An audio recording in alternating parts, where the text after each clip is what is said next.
Promesse biblique du jour. Poursuivons comment lâcher prise et laisser Dieu faire. Nous avons souvent des pensées négatives qui sont devenues tellement partie de notre processus de pensée naturelle que nous ne savons pas que nous pouvons les donner à Dieu. Cependant, Dieu a besoin d'espace pour bouger dans nos vies. Nous pouvons nettoyer tous les débris qui obstruent nos esprits et apprendre à nous rendre à lui. Sachez que le contrôle est la chose la plus difficile à abandonner, car sans lui, nous nous sentons vulnérables. Mais nous n'avons pas à nous inquiéter. Dieu est déjà au contrôle. Nous devons reconnaître son autorité et passer à autre chose pour le laisser diriger. Il est le créateur de l'univers, afin que nous puissions lui faire confiance chaque jour. Lâcher prise est effrayant au début, mais la liberté dans notre esprit et notre cœur en vaudra la peine. Et nous savons que pour tous ceux qui l'aiment, Dieu collabore en tout pour le bien, pour ceux qui sont appelés selon son dessein. Lisons cela dans Romains chapitre 8, verset 28. Nous savons du reste que les intentions bienveillantes de Dieu sont à l'origine de tout ce qui nous arrive. Dieu fait concourir toutes choses au bien de ceux qui l'aiment, car c'est conformément à son plan qu'ils ont été appelés au salut. C'est important de donner nos inquiétudes à Dieu.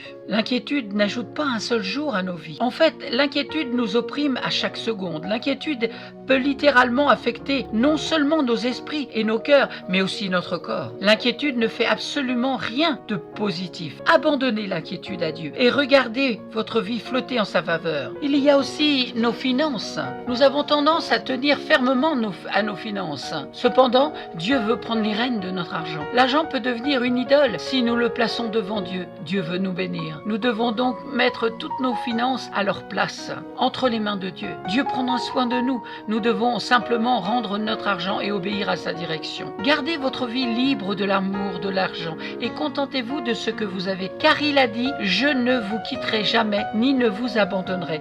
Lisons cela dans Hébreux, chapitre 13, verset 5. Ne laissez pas l'amour de l'argent influencer votre conduite. Contentez-vous de ce que vous avez. Dieu lui-même a dit, je ne te laisserai pas. Non, je ne t'abandonnerai pas. Amen. Et puis, donnez aussi nos pensées pour notre avenir. Nous ne pouvons rien changer. Vivre dans le futur nous prive de la joie d'aujourd'hui. Chaque jour est un cadeau. Et nous le manquons quand nous permettons à nos esprits de s'attarder sur toutes les inconnues. Nous pouvons faire confiance à Dieu avec notre avenir, afin que nous puissions nous concentrer sur le aujourd'hui. En essayant de contrôler l'avenir, c'est comme essayer de contrôler le vent. Le contentement d'aujourd'hui empêchera nos yeux d'errer vers demain. Ne vous inquiétez donc pas pour demain, car demain s'inquiétera de lui-même. Lisons cela dans Matthieu chapitre 6, verset 34, toujours dans la parole vivante d'Alfred Cuen. Ne vous mettez donc pas en souci pour le lendemain. Il vous apportera ses propres soucis et ses solutions. À chaque jour, sa peine suffit. Remettez tout dans les mains du Seigneur. Remettez toute votre vie dans les mains de Dieu et vous verrez, vous vivrez une vie beaucoup plus paisible. Lâchez prise en toutes choses. Amen. Soyez abondamment bénis. Merci d'avoir pris du temps pour écouter Promesses bibliques. N'hésitez pas à me contacter si vous ne possédez pas de Bible. À très bientôt.